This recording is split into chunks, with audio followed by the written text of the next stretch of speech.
하나님 말씀 함께 보겠습니다. 갈라디아서 6장 17절입니다. 한 절입니다. 함께 읽도록 하겠습니다. 시작.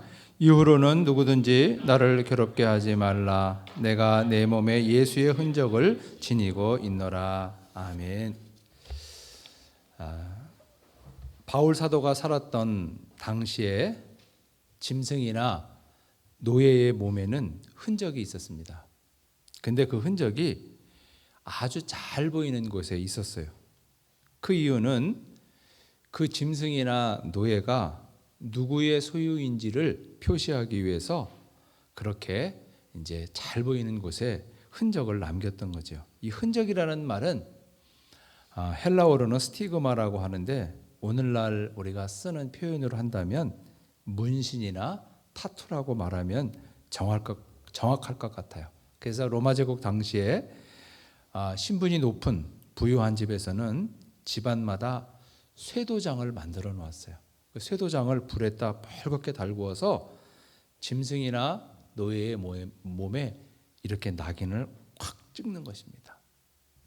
오늘 우리가 생각하는 방식으로 하면 참 상상하기 어려운 잔인한 방법이었지만 그 당시에는 그렇게 사람에게 또 짐승에게 이 짐승이 누구의 것이다 라고 하는 것을 표시하기 위해서 이렇게 낙인을 찍었어요. 그렇게 낙인을 한번 받고 나면 몸에 보이는 곳에 그렇게 흔적이 탁 남게 되면 그 노예는 도망할 수도 없어요. 왜냐하면 도망해봐야 금방 사람들에게 저 사람이 누구의 노예이구나 라는 것이 금방 드러나기 때문에 금방 붙잡히고 금방 주인에게 돌려집니다. 오늘 본문에서 사도 바울은 내 몸에 예수의 흔적이 있다. 예수의 스티그마가 있다. 내가 예수의 소유라고 하는 예수께 속한 사람이라고 하는 표시가 있다라고 말해요. 이 낙인이라는 말, 스티그마라는 말은 참 끔찍한 단어인데 왜 바울은 이런 단어를 쓰면서 내가 예수의 소유이다 라고 하는 것을 주장할까? 오늘 그 본문에 답이 있지요. 누구든지 나를 더 이상 괴롭게 하지 말라 이거예요. 그러니까 바울은 괴롭지 않기 위해서 다른 사람들로부터 괴로움을 당하지 않기 위해서 내가 예수의 사람이다. 예수께 속한 사람이다. 이렇게 주장하는 거죠. 오늘 본문을 중심으로 해서 사람들이 무슨 이유로 바울을 괴롭혔는지 그리고 바울이 말하는 예수의 흔적은 구체적으로 어떤 것인지 오늘 이 시대에 나는 어떤 예수의 흔적을 내 몸에 새길 수 있는지 한번 생각해 보면서 우리 공동체를 향하신 주의 음성을 함께 듣고자 합니다. 바울 사도가 1차, 2차, 3차 여행을 했는데 갈라디아 지역에서 1차 그리고 마케도니아, 아가야, 헬라에 이르는 그리스 반도에서 2차 선교 여행을 그리고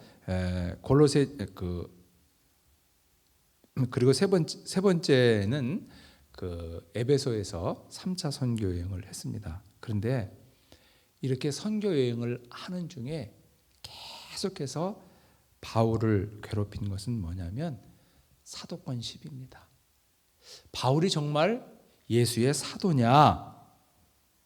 그것을 사람들이 계속 시비했어요. 왜냐하면 분명히 바울은 예수님의 12제자 중에 한 사람은 아니에요.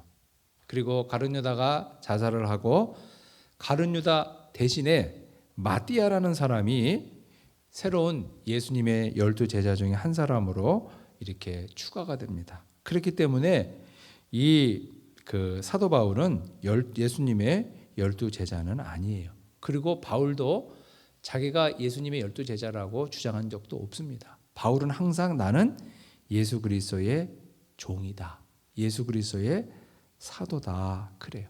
사도라고 하는 것은 보냄을 받은 사람이라는 뜻이에요. 그러니까 이 말은 엄밀하게 말하면 틀린 거죠.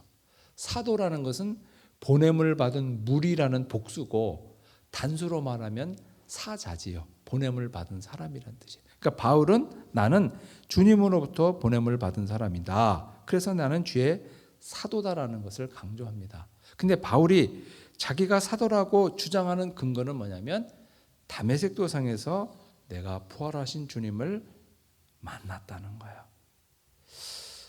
바울은 부활하신 주님을 내가 만났고 그 부활하신 주님으로부터 나는 이방인을 위한 사도로 부르심을 받았다라는 이 사실을 만나는 사람들마다 강조합니다. 그래서 사도행전에 바울이 다메섹 도상에서 부활하신 주님을 만난 이 간증이 무려 3번이나 나와요.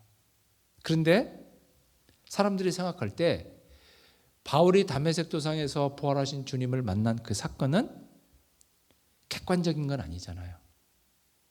예수님의 12제자 그렇게 확실한 그런 객관적이라기보다는 좀 주관적인 거라는 거예요. 이런 약점을 계속해서 파고들면서 바울에게 사도권 시비를 해요. 안디옥 교회에서 바울과 바나바가 목회를 하다가 교회의 파송을 받아서 갈라디아 지역, 오늘날로 말하면 그 광활한 터키 남부 지역을 다니면서 바울과 바나바가 열심히 복음을 전합니다. 그래서 바울은 사람들을 모아놓고 복음을 전하고 조금 나보이는 사람을 세워서 그 가정에 모여서 예배를 드리게 하고 또 다른 곳에 가서 사람들을 모여서 복음을 전하고 좀 나은 사람을 지도자로 세우고 그 집에 모여서 예배를 드리게 하고 그래서 이 갈라디아 일대에 아주 여러 곳에 가정교회를 세웠어요. 근데 그 전체를 뭉뚱거려서 갈라디아 교회라고 그러는 거죠. 그러니까 오늘날 우리가 뭐 갈라디아 제일교회, 갈라디아 중앙교회 뭐 이렇게 말하는 게 아니고 그냥 갈라디아에서 모이는 모든 가정에서 모이는 교회를 갈라디아 교회라고 그랬어요. 그래서 바울이 그 갈라디아 지역의 사역을 마치고 다시 그 안디옥 교회에 돌아와서 목회지로 돌아왔는데 그러자마자 문제가 생겼어요. 유대의 율법주의자들, 거짓 교사들이 바울이 세운 가정교회를 다 다니면서 거짓 복음을 전하는 거야. 바울이 사도냐? 바울이 사도가 아니다. 바울이 사도가 아니기 때문에 그가 전하는 이 복음을 다 믿을 수 없다는 거야. 그러면서 그들이 주장한 게 뭐냐면 바울은 예수만 믿으면 구원을 얻는다고 했는데 그렇지 않다. 예수도 믿어야 되고 그리고 유대 율법도 지켜야 하고 그래야 구원받는다. 이렇게 사람들을 미혹한 거예요. 사람들이 이렇게 보니까 진짜 그런 것 같아. 바울이 사도가 아닌 것 같다. 바울은 분명히 예수님의 12제자가 아닌데 스스로 다메섹 도상에서 부활하신 주님을 봤다고 하는데 어떻게 그럴 수 있을까? 이렇게 의심하는 자들이 생긴 거예요. 그러면서 바울이 1차, 2차, 3차 전도 여행을 하는 내내 계속해서 사람들이 이렇게 바울의 사도권을 시비했습니다. 바울이 사도가 아니라고 하는 그거에 대해서 개인적으로 망신당하는 거 그게 문제가 아니에요. 정말 큰 문제는 바울의 사도권 시비로 인해서 복음이 훼손되는 거죠. 예수 그리스도의 피 묻은 그 복음이 왜곡되는 게 문제예요.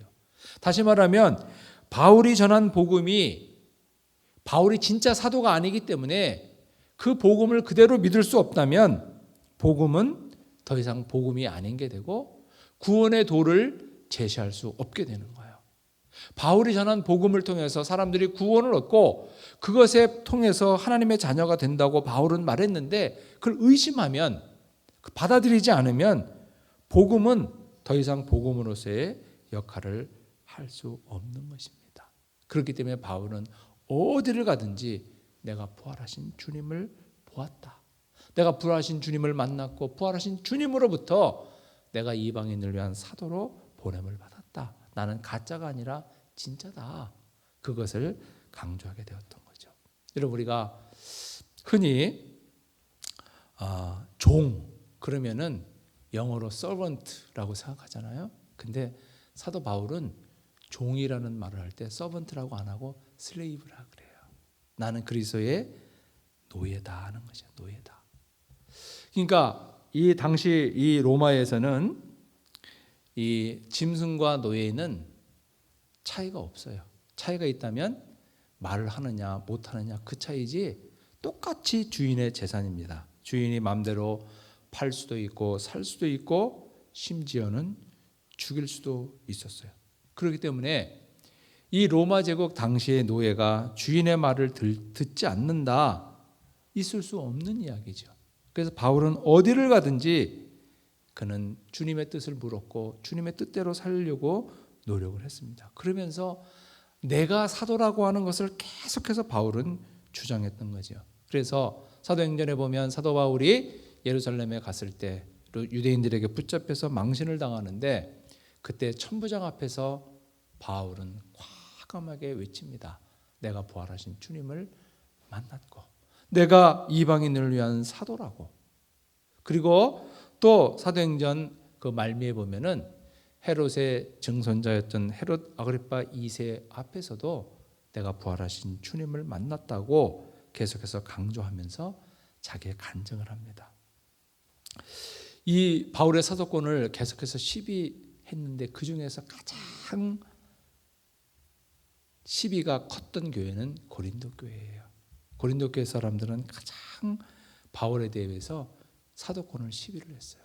바울이 전한 복음을 내가 믿을 수가 없다. 그런 사람들이 많았어요. 그래서 바울은 고린도후서 11장에서 뭐라고 말하냐면 나는 감옥에 갇히기도 했고 심한 매질을 당해서 죽을 고비를 여러 번 넘겼다.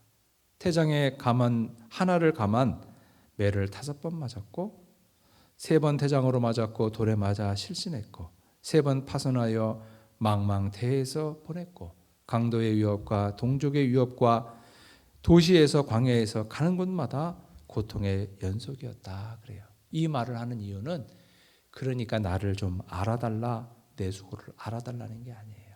내가 이렇게 주 안에서 수고하고 애썼는데 이래도 내가 사도가 아니냐 그거예요. 사도 바울은 자기의 수고를 이렇게 자랑하면서 그게 고린도 교회에서 유일한데 다른 데서는 자랑하지 않아요. 고린도 교회 하도 사도권을 의심하니까 그 고린도 교회 사람들에게 자랑을 하면서 내가 이렇게 수고를 많이 했는데 다른 사도에 비해서 나의 이 수고가 손색이 있는가? 이 땅에 많은 사도가 있는데 나보다 더 수고한 사도가 있는가? 이래도 내가 사도가 아닌가?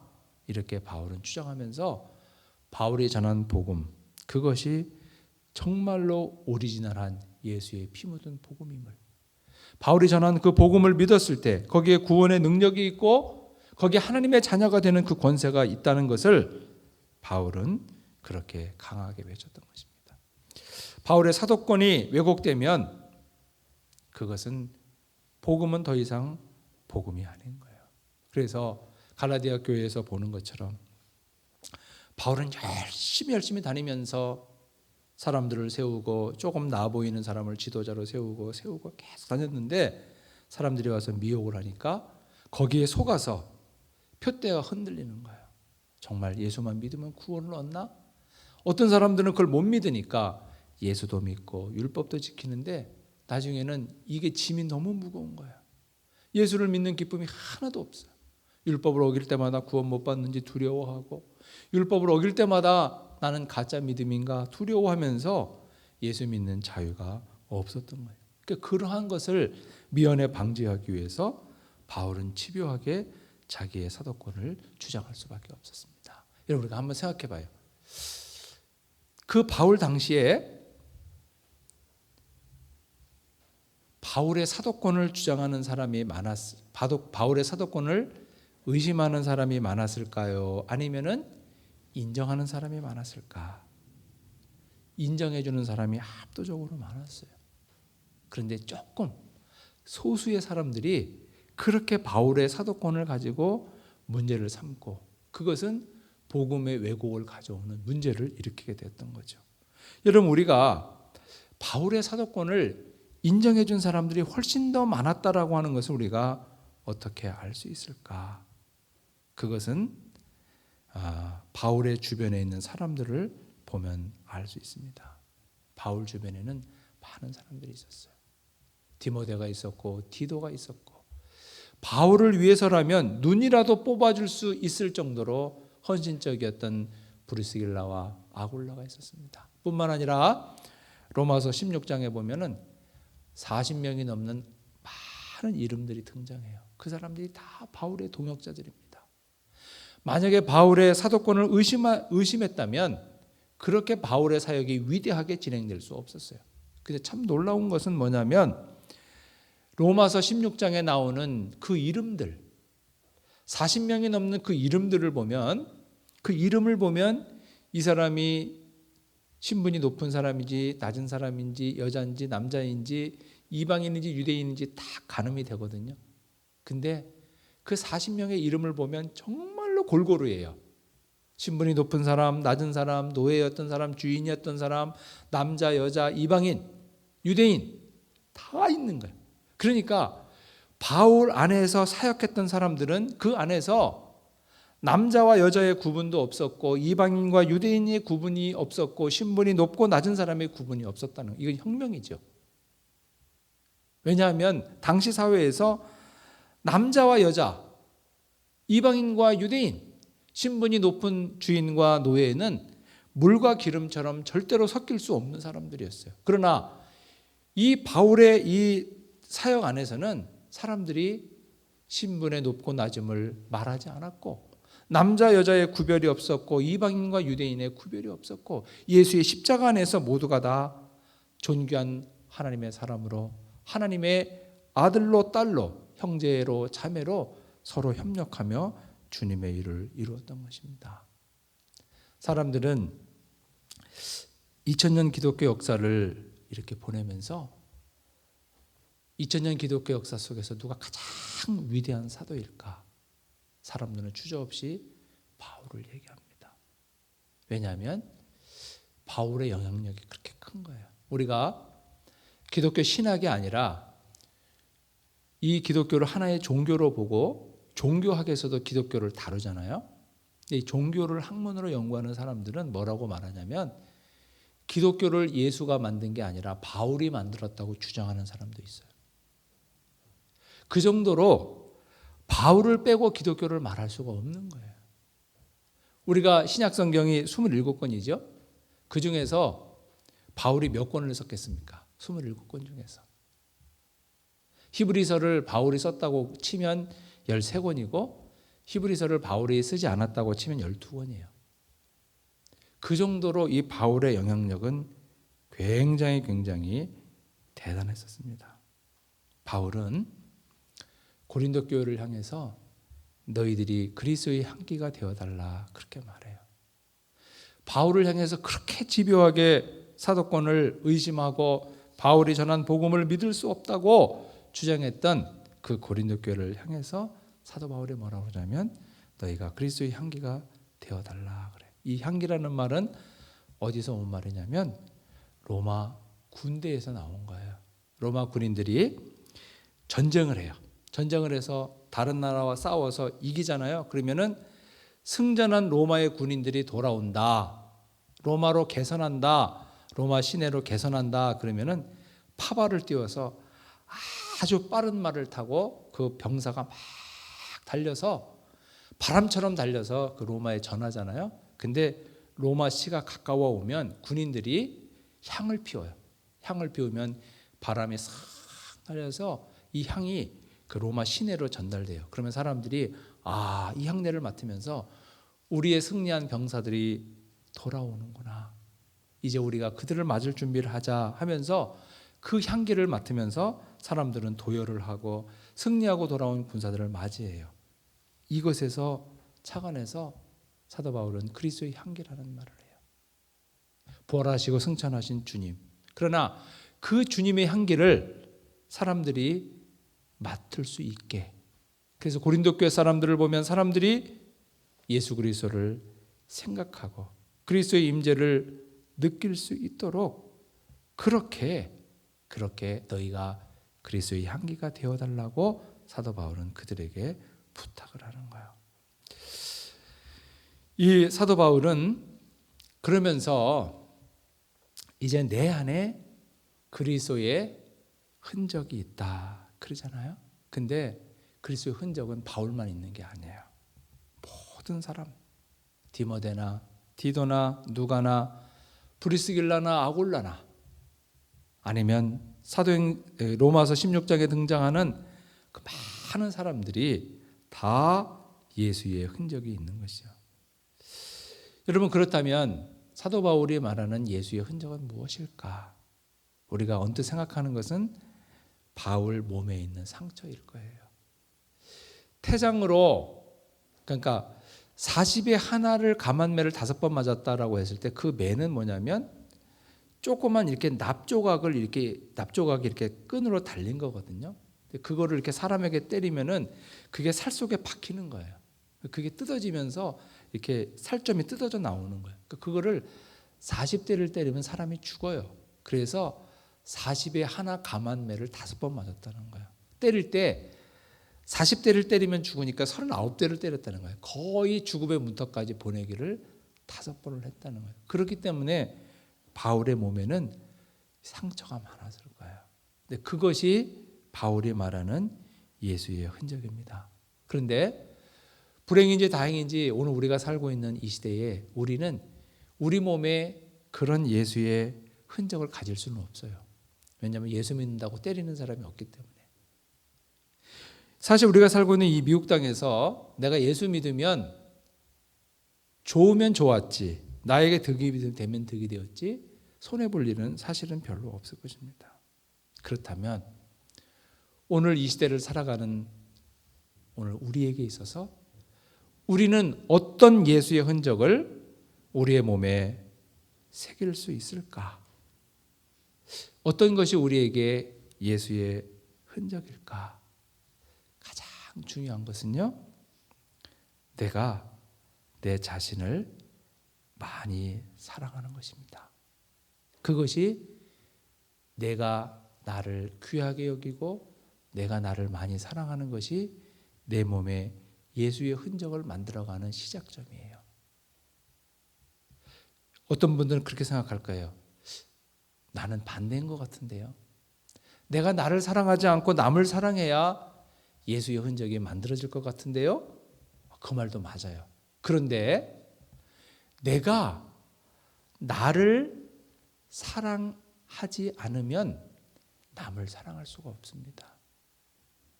내가 나를 귀하게 여기고 내가 나를 사랑하는 그것이 내가 만들어 갈 수 있는 예수의 흔적의 시작인 것입니다. 바울은 어떻게 그렇게 변함없이 예수를 사랑하고 자기 몸에 당당한 예수의 흔적을 가질 수 있었을까? 그것은 예수를 사랑했던 것이고 예수의 사랑을 받는 자기 자신을 많이 사랑했던 것이에요. 여러분, 우리가 생각할 때 만약에 바울이 예수의 종인데 바울이 예수의 종이 된 것은 누가 억지로 시켜서 된 게 아니에요. 만약에 바울이 예수의 종, 예수의 사도가 되고 싶은 마음이 1도 없는데 그냥 누가 막 강압적으로 시켜서 안 하면 죽인다니까, 그래서 예수의 종이 되었다면, 예수의 사도가 되었다면 바울은 그 상태에서 벗어나려고 무진 애를 썼을 거예요. 강압적으로 예수의 종이 되었다면 그 안에서 절대로 자유함을 누릴 수 없었을 거예요. 그런데 바울이 예수의 종이 되고 예수의 노예가 되고 예수의 사도가 되었던 것은 순전히 자기가 원해서, 자기가 좋아서 자발적으로 예수의 종이 된 거예요. 그래서 바울은 자기를 사랑의 종이라고 그러는 거죠. 바울이 자기 자발적으로 예수를 사랑하고 예수의 사랑을 받는 자기를 많이 좋아하고 용납했기 때문에 그는 어떤 경우에도 예수의 제자로 살아갈 수 있었어요. 만약에 억지로, 저긴 정말 나는 예수가 싫은데 억지로 예수의 종이 되라고 했다면 그렇게 절대로 헌신하며 살지 않았을 것입니다. 당시 사람들은 바울에게 복음을 전하지 말라고 그렇게 압력을 놓고 억압을 하고 복음을 전하지 말고 살라고 그렇게 핍박을 가했던 건데, 그럼에도 불구하고 매를 맞으면서도 고통을 받으면서도 예수의 종으로 살아가는 것이 좋으니까, 예수의 종으로 살아가는 것이 행복하니까 예수의 종으로 살아가기를 즐겨했던 것입니다. 여러분, 좀 안타깝게 우리 한국 그리스도인들, 특별히 우리 미주에 있는 우리 한인교회 그리스도인들은 비그리스도인들에 비해서 자존감이 그렇게 높지 않다는 좀 연구 결과가 많이 나옵니다. 여러분, 우리가 예수 믿고 자기 자신을 사랑하는 정도가 비그리스도인들과 별로 다르지 않은 거예요. 여러분, 내가 내 자신을 아주 많이 사랑하면 우리는 나이테처럼, 나무의 나이테처럼 세월이 가면서 나도 모르게 예수의 흔적을 만들어갈 수 있어요. 내가 예수를 사랑하고 예수의 사랑을 받는 그 나를 내가 사랑한다면 예수로 인해서 좀 억울한 일을 당해도 조금 불편해도 그것을 억울해하지 않아요. 그런데 내가 예수를 사랑하는 것, 그리고 예수의 사랑을 받는 나를 사랑하는 정도가 크지 않으면 우리는 온전한 예수를 온전하게 믿을 수가 없게 돼요. 그래서 조금만 어려워도 흔들려요. 여러분, 우리가 예수 믿으면서 흔들리는 그 원인이 대부분 우리는 외부의 원인이 있다고 생각해요. 내가 아닌 다른 사람, 다른 원인 때문에 내 믿음이 흔들린다고 생각하는데 그건 틀려요. 그 원인은 사실은 나에게 있어요. 내가 예수를 사랑하고 예수가 나를 귀하게 여기는데 예수님이 귀하게 여기는 나를 내가 사랑하고 나를 귀하게 여기면 내 믿음은 흔들리지 않습니다. 예수 믿는 게 좋아요. 제가 지금까지 목회를 하면서 이렇게 좀 깨닫는 것은 뭐냐면, 예수에 대한 사랑이 확실하지 않은 분들에게 헌신을 요구하면 반드시 문제가 생기더라고요. 왜냐하면 헌신의 가치를 몰라요. 그래서 그런 분들은 좀 그 헌신의 가치를 모르고 억지로 하기 때문에 그것이 싫고 별로 재미가 없어요. 그런데 예수를 사랑하고 예수님이 나를 사랑한다는 것을 믿고 그 나를 내가 사랑하면 어떤 일도 할 수가 있는 거죠. 오늘부터 우리가 가끔 거울을 보면서 내가 내 자신을 보면서 좀 칭찬하는 것에 좀 시작을 하면 좋겠어요. 거울을 보면서 내 이름을 부르면서 사느라고 애썼다, 잘했다. 그렇게 내가 내 자신을 격려하고 칭찬하고, 그리고 나를 여기까지 인도하신 그 하나님 앞에 대해서 감사한다면 살아가면서 이렇게 나무의 나이테처럼 우리 각자에게도 예수의 흔적을 새겨갈 수가 있는 거죠. 여러분, 우리는 살아가면서 여러 가지 일들을 겪고 이유를 겪는데요. 근데 그 일들을 보면서 내 중심에서 생각하기 때문에 그게 내가 상처가 되는데, 더 넓게 보면 상처가 아닌 경우가 있어요. 그 주서택 목사님이라는 그 분이 한국에서 내적 치유를 많이 하거든요.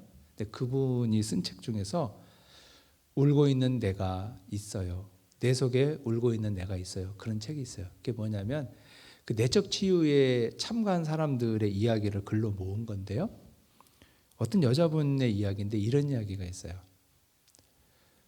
그 여자분은 이유를 모르는데 엄마를 싫어해요. 엄마가 말하면 다 싫어. 엄마가 말하면은 항상 쌍지팽이를 짓고 엄마를 싫어해요. 엄마를 늘 공격해요. 근데 자기도 엄마를 싫어하는 자기를 싫어해요. 근데 이유를 몰라요. 내적 치유를 하면서 이 사람이 알게 된 건데, 어릴 때 자기 아버지가 재판을 받는 날이었어요. 근데 할머니가 아침부터 긴장을 하는 거야. 근데 이 당사자, 이 아이가 조그만 아이였는데 아침부터 울어버린 거예요. 그러니까 할머니가 이 애비가 재판받는데 재수없게 지지배가 운다고 마당에다 던져버렸어요. 비가 막 내리는데 마당에다 던져버렸는데 이 아이가 혼자 울고 있는 거야. 근데 이 여자아이는 너무 어리니까 아빠가 재판받는지 그런 거 몰라. 근데 이 아이는 이 무의식 속에서 이때 엄마가 나를 안아줘야 된다. 다른 사람은 몰라도, 할머니는 몰라도 엄마는 나를 안아줘야 된다라고 생각을 하는데, 엄마는 할머니가 무서워서, 시어머니가 무서워서 그 애를 안아주지 않는 거야. 이게 상처가 된 거예요. 근데 이 스토리를 다 놓고 보면 이 여자아이의 입장에서는 그게 엄청난 상처가 될 수 있지만, 스토리를 다 놓고 보면 상처받을 사람 없는 거야. 시어머니의, 그 할머니의 입장에서는 자기 아들이 중요했고, 그리고 그 당시에는 여자아이가 아침부터 울면 재수없다고 생각하고, 어떤 가게에서는 아침에 여자가 이렇게 가게 가면 안 파는 집도 있었어요. 그게 당시 사회예요. 그게 옳고 그름을 떠나서 그게 당시 사회 문화였기 때문에 그거를 다 이렇게 놓고 보면은 누구도 상처 안 받아도 되는 일이에요. 우리가 그런 거에서 조금 벗어나서, 그거로 인해서 이 아이가 엄마를 미워한 거예요. 근데 그 의식이 바뀌고 무의식이 바뀌다 보면 거기서 자유한 거죠. 이런 우리가 이런 거예요. 이래서 우리 자신은 내가 살아가고 있는, 나를 둘러싸고 있는 이 모든 관계 속에서 나를 바라보면서 내가 지금까지 살면서 수고하고 애쓴 나를 보듬는 게 중요해요. 근데 어떤 사람들은 자기를 학대해요. 그래서 누가 자기를 조금 이렇게 하면은, 아이고 이 등신아, 네가 얼마나 못났으면 저 인간이 너 무시하지 않냐, 그러면서 다른 사람도 무시하고 나도 나를 무시해. 그러니까 내 속에 있는 나는 위로받을 데가 없어요. 그러니까 내 속에 있는 나는 늘 울고 있는 거예요. 여러분, 내 속에 있는 나를 좀 존중해 주세요. 그래서 뭐 무슨 날 되면, 오늘 파더스데이인데 우리 아들이 와서 밥을 사줄라나, 이놈의 새끼 안 오네, 이런 거 하지 말고 그냥 내가 사주면 되는 거야. 내가 나에게 사주면 되고, 그리고 좋은 옷, 좋은 가방 누가 사주길 바라지 말고 그냥 내가 사면 되는 거야. 그러면 되는데, 그 1년 내내 속 끓어. 아이고 이놈의 새끼 또 안 오는구나, 이럴 필요가 없다 말이에요.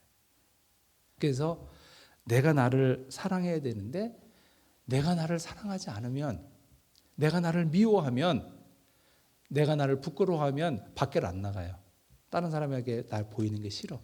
그래서 그게 크게 달하면 어떻게 하냐면 내가 나를 죽여, 이렇게 자살해요. 여러분, 우리가 예수의 흔적을 만들어 가기 위해서 제일 중요한 것은 내가 얼마나 소중한 사람이냐는 거예요. 내가 지금 부하거나 건강하거나 뭐 그런 거 다 조건을 떠나서 나는 너무너무 소중해요. 십자가의 가치가 나의 가치. 그런 나를 사랑하고 보듬고 애썼다, 수고했다, 정말 잘 살았다. 물론 그렇지 않은 면도 있지만 그거 다 용납할 수 있는 거거든요. 그러면 우리가 이렇게 예수를 사랑하고 예수가 사랑하는 나를 사랑하고 나갈 때, 세월이 가면 갈수록 나무의 나이테처럼 내 속에도 예수의 흔적이 만들어질 것입니다. 이 은혜가 함께 하시기를 축원합니다. 자비로우신 주님, 귀하신 은혜를 감사드립니다. 주님, 우리는 이 땅을 살아가면서 모든 사람들이 다 죄인인데 그 죄인들 가운데 살아갑니다. 나도 남에게 상처를 주고 다른 이들도 나에게 상처를 줍니다. 주님, 그러나 저희들은 내가 남에게 준 상처는 기억하지 못하고 남이 나에게 준 상처를 또렷하게 기억합니다. 그러면서 자기 자신을 원망할 때가 참 많이 있습니다. 주님, 우리의 가치를 세상의 잣대로 보지 않게 하시고 주님의 십자가 그 피 묻은 복음의 가치 속에서 그 기준 속에서 우리 자신을 포기하여 주시고 그리고 우리가 주님 안에서 주님의 빛 안에서 얼마나 소중하고 얼마나 가치 있는 사람인지 깨달아 알아갈 수 있도록 은혜를 주시옵소서. 주님을 사랑하게 하시고 주께서 사랑하신 나를 사랑하게 하셔서 이제 주님 앞에 헌신하고 충성하며 세월이 한 해 한 해 흐를 때마다 나무의 나이테처럼 늘 새롭게 새겨지는 예수의 흔적이 우리 속에 풍성할 수 있도록 은혜 내려 주옵소서. 베푸신 사랑을 감사하옵고 예수님의 이름으로 기도하옵나이다. 아멘. 봉헌 찬송 드리겠습니다.